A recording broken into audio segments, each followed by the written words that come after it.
Hey, what's up, Michigan? Welcome to another edition of the State Champs Michigan Hangtime podcast. This is our weekly Chalk Talk, sponsored by the Basketball Coaches Association of Michigan. We are very fortunate this week because we're joined by a BCAM Hall of Famer, class of 2019. He is in his fourth decade of coaching hoops over 2 states and 3 schools. The Dean of West Michigan basketball. I've seen you've been titled, and his Hudsonville Unity Christian team just knocked off our 13th ranked team in the entire state in Grand Rapids Christian. They have advanced to the Division II quarterfinals. His name is Scott Soodsma. Coach, really terrific to have you on with us this week here on Hangtime. Oh, thank you. It's exciting to be here, and yeah, it's kind of unexpected, but it's really a good feeling, that's for sure. Well, you've been around long enough so you know that you've got ups and you've got downs, you've got highs, you've got lows. This is one of the highs right here, what's happening at Hudsonville Unity Christian right now. Big win on Wednesday night. Had a chance to do it in front of the home faithful. You beat a 20-win Grand Rapids Christian team. Jake Chapman gets the game-winning layup as time expires. You held the ball for, I think it was the last 30 seconds or so. It must have seemed like 10 minutes as the final play was being set up. So much can go wrong right there, but the guys executed it perfect. Yeah, they did. You know, that's part of what I've done my whole coaching career. We've kind of waited for last-second shots. That's kind of what we do. And, against their pressure, that was a gamble. I mean, it really was. And actually, we scored on the same, very, very identical same thing on play that we did against Catholic Central to win it. Same identical situation. We set that pick and roll, and we were fortunate enough to have it work 2 times in a row. Yeah, and I had heard that, I guess you had never played Grand Rapids Christian? Yeah, I think if I remember correctly, we played in one of my first years here back in 92, 93, 93, 94, something like that, right? Yep. It's so odd that, it has been this long, don't you think? Yeah, I'm not sure exactly what all the ramifications are or why, but right. Yeah, it's been a while. We've scrimmaged them during the summer a few times, met them at a few tournaments during the summer, but other than that, yeah, we haven't played them in a real game. Yeah, well, I often say that high school sports are moments, and certainly moments live forever, and for this group to share that moment with the entire community, it never gets old. No, it doesn't. It's an unbelievable atmosphere. You know what high school basketball was all about is what happened last night. Our fans are exceptional. We travel well. We play in front of packed houses almost every game. We had a slow start to our year, and we still were, had a full house. I mean, and I can't say enough about our student body and our fans, because they're awesome. They really are. We're just very, very fortunate to play in this community. I agree, and we've seen them a lot on the football field too, and it's the same kind of elation and devotion that the community and the student body has for their teams. So after winning the D2 state title, I believe it was 2019, when you guys beat River Rouge, yep. There was a rather significant monkey on the back that you alluded to just a few minutes ago, and that was Grand Rapids Catholic Central. They had defeated your team last few years in the postseason, pretty much defeated everybody in the postseason, let's face it. Yeah. What was the significance of that win back in the district semifinals in terms of belief in each other? Because we know, as you said, that one went down to the wire as well. Yeah, we had a really nice club last year. We were undefeated during the regular season. Right. Really felt that we were one of the top 4 teams in Division II. And unfortunately, we ran into them. I mean, you're looking at a team that had 3 D1 players on it, and they were loaded. A kid that started, the wrestler kid started at Calvin University this year, and, they were exceptional. And it was a tough loss considering who we were last year. So it was really nice to come back this year. It's a big win for our program. And yeah, we went into that game obviously as an underdog. And it was pretty exciting to win that one. Absolutely. You started your high school coaching career in North Dakota, I read, in the early 80s. South Dakota. It was actually South Dakota. South Dakota. Okay. How did you end up here in Michigan in the 90s? Well, we got kind of a connection with a lot of CSI schools. I graduated from Dordt College, which is a similar, somewhat like Calvin University, and it's tied with that as well. And then I took a job in South Dakota for a couple years. And then I went up to McBain Northern Christian, which is, again, part of our system. and got a job there. And then they were looking for a dean of students and a basketball coach, 30 some years ago. And we had just come off winning a state championship up at McBain Northern Christian.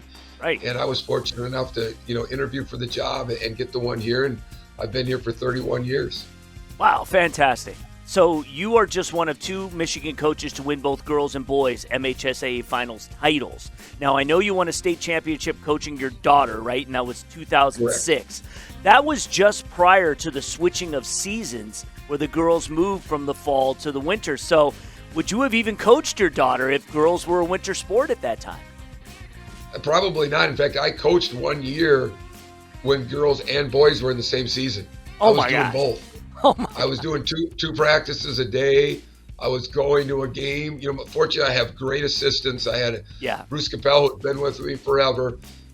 He kind of ran the boys, and then I would go to part of the boys' practice, go to the girls' game, and then I'd come back the next day, go to part of the girls' practice, and then go to the boys' game.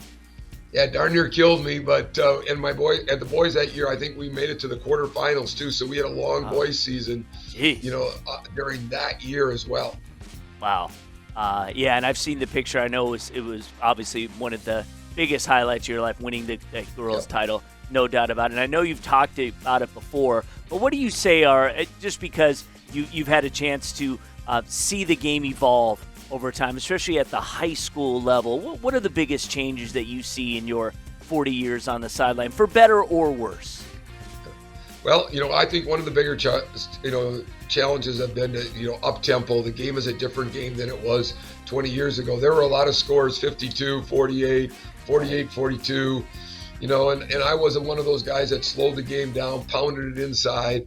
Now, if you would have watched our game, I said, we're firing 3 balls, we're running up and down the floor. I've had to evolve what I thought the way the game should be played to stay with it. We run a pretty freelance offense, not a lot of set plays. That's been one of the biggest differences in the style of the game. The game is so much more physical too than it was 20 years ago.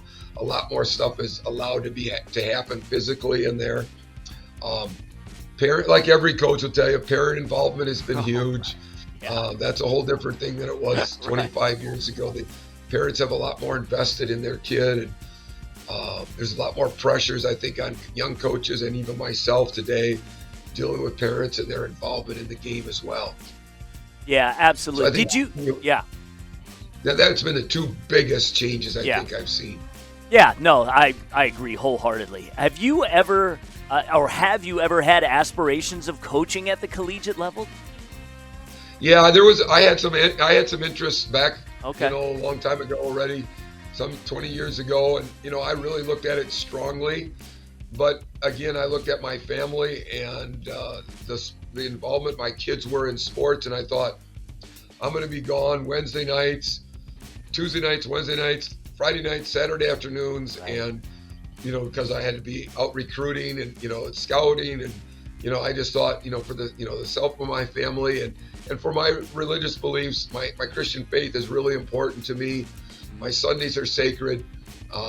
And so part of that played into it is just like, how much could I give to my family and to my, my Christian faith by doing all that? And I said, you know what, there's just no way I'm gonna do that. So I decided to stay with high school basketball. All right, and we're better for it. Yeah. Maybe. It depends who you ask, right? Yeah, right, exactly. Well, I'll tell you what, we're speaking with Coach Scott Soodsma from Hudsonville Unity Christian. It doesn't get any easier from here on out. Tuesday night at Calvin University, you're going to be taking on a 23-win team in Grand Rapids South Christian, a team you're familiar with as they got the best of you guys back in December.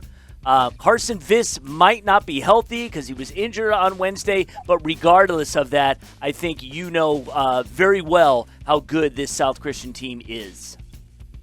Yeah, they beat us early in the year when they weren't even playing that well yet. That's the scary thought.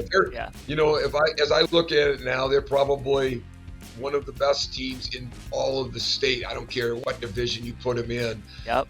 They got to be right at the top. And so it's going to be a monumental task for us to go in there. But you know what? We're familiar with their programs. They got great kids, great fan base like we do. It should be a really neat atmosphere at Calvin University. All right, well, Coach Soodsma, we want to wish you congratulations on what you guys have done so far, and good luck the rest of the way. It's a super fun week. You've been through it before, and who knows, maybe it's going to come right down to the wire again, but the bottom line is you guys have already developed a lot of great memories from this season, and I think the seniors can hold their head high no matter what happens, but of course we're wishing you the best of luck, and we'll be watching.